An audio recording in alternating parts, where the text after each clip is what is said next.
Question 448. Are poverty and underdevelopment an inescapable fate?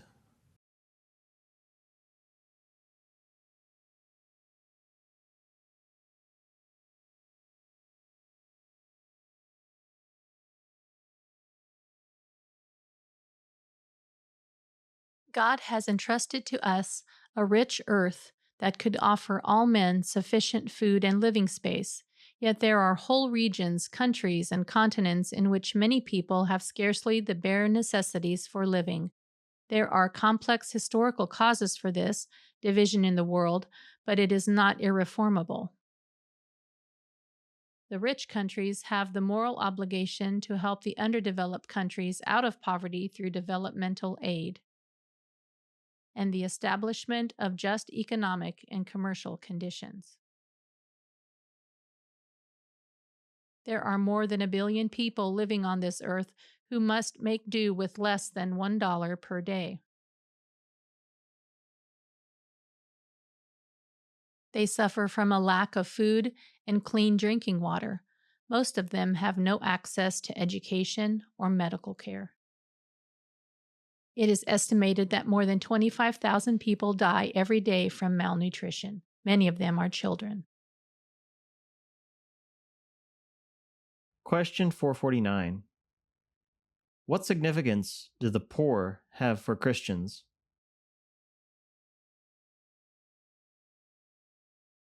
Love for the poor must be in every age the distinguishing mark of Christians. The poor deserve not just a few alms, they have a claim to justice.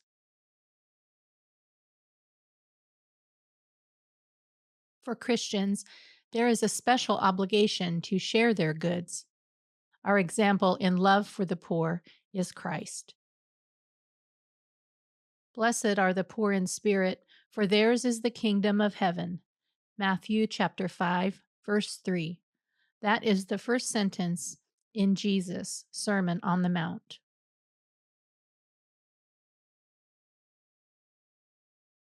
There is material, emotional, intellectual, and spiritual poverty. Christians must look after the needy of this earth with great consideration, love, and perseverance. After all, on no other point will they be evaluated by Christ so decisively as on their way of treating the poor. As you did it to one of the least of these, my brethren, you did it to me. Matthew chapter 25, verse 40.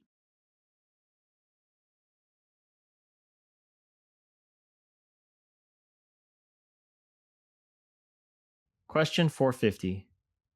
What are the corporal works of mercy?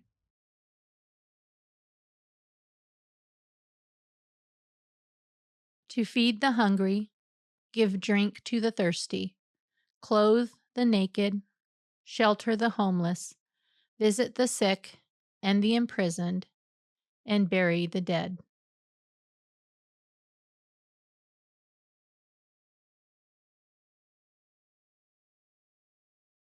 There was a movement in France called the Franciscan movement in 1913, and they had a particular prayer.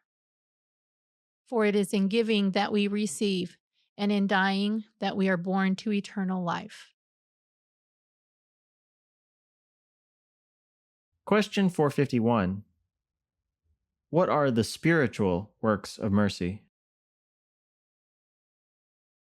The spiritual works of mercy are to instruct the ignorant, to counsel the doubtful, comfort the sorrowful, admonish the sinner, bear wrongs patiently, forgive all injuries, and pray for the living and the dead.